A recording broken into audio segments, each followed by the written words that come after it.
जय श्री हरि। आप सभी को सफला एकादशी की हार्दिक शुभकामनाएं। तो आइए रसपान करते हैं सफला एकादशी की व्रत कथा का। धर्मराज युधिष्ठिर कहने लगे कि हे जनार्दन, मैंने मार्गशीर्ष शुक्ल एकादशी अर्थात मोक्षदा एकादशी का सविस्तार वर्णन सुना। अब आप कृपा करके मुझे पौष माह के कृष्ण पक्ष की एकादशी के विषय में भी बतलाइए। इस एकादशी का क्या नाम है तथा इसके व्रत का क्या विधान है, इसकी विधि क्या है, इसका व्रत करने से किस फल की प्राप्ति होती है, कृपया यह सब विधान पूर्वक कहिए। भगवान श्री कृष्ण बोले, पौष माह के कृष्ण पक्ष में आने वाली इस एकादशी को सफला एकादशी कहा जाता है। इस एकादशी के देवता श्री नारायण हैं। विधि पूर्वक इस व्रत को करना चाहिए। जिस प्रकार नागों में शेषनाग, पंक्षियों में गरुण, सब ग्रहों में चंद्रमा, यज्ञों में अश्वमेघ और देवताओं में भगवान विष्णु श्रेष्ठ हैं, उसी तरह सब व्रतों में एकादशी का व्रत सर्वश्रेष्ठ है।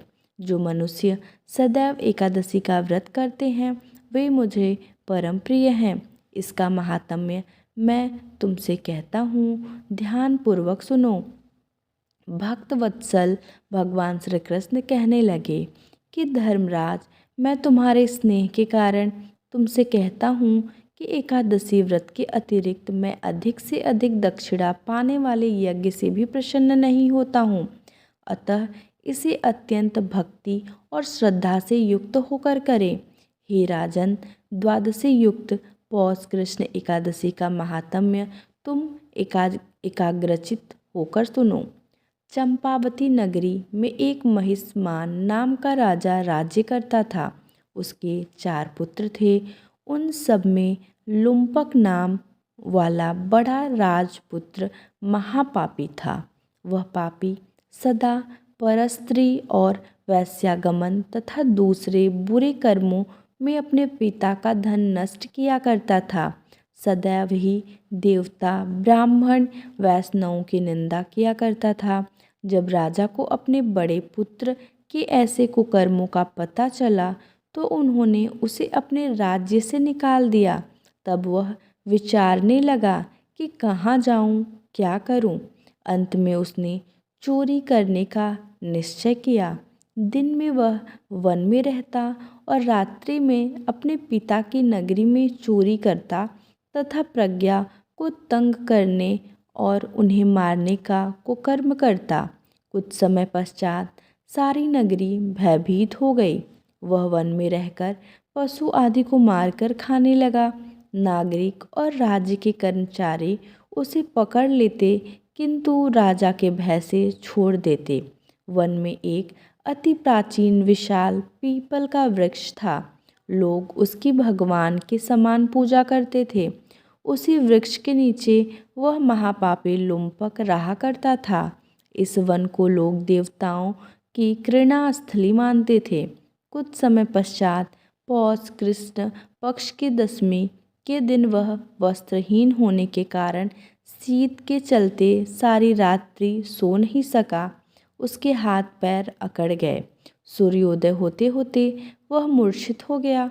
दूसरे दिन एकादशी को मध्याह्न के समय सूर्य की गर्मी पाकर उसकी मूर्छा दूर हुई।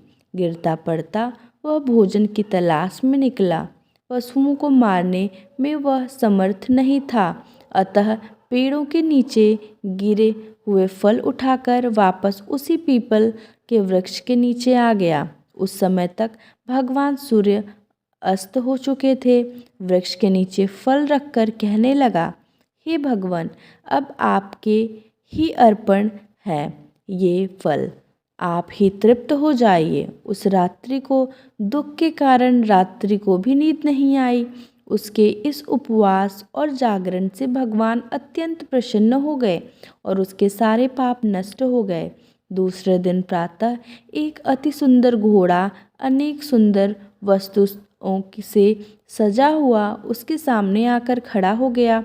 उसी समय आकाशवाणी हुई कि हे राजपुत्र, श्री नारायण की कृपा से तेरे पाप नष्ट हो गए हैं। अब तू अपने पिता के पास जाकर राज्य प्राप्त कर। ऐसी वाणी सुनकर वह अत्यंत प्रसन्न हुआ और दिव्य वस्त्र धारण करके भगवान आपकी जय हो कहकर अपने पिता के पास गया। उसके पिता ने प्रसन्न होकर उसे समस्त राज्य का भार सौंप दिया और स्वयं वन के रास्ते चल दिए। अब लुम्पक शास्त्रानुसार राज्य करने लगा। उसके स्त्री पुत्र आदि सारा कुटुंब भगवान नारायण का परम भक्त हो गया। वृद्ध होने पर वह भी अपने पुत्र को राज्य का भार सौंपकर वन में तपस्या करने चला गया और अंत समय में बैकुंठ को प्राप्त हुआ।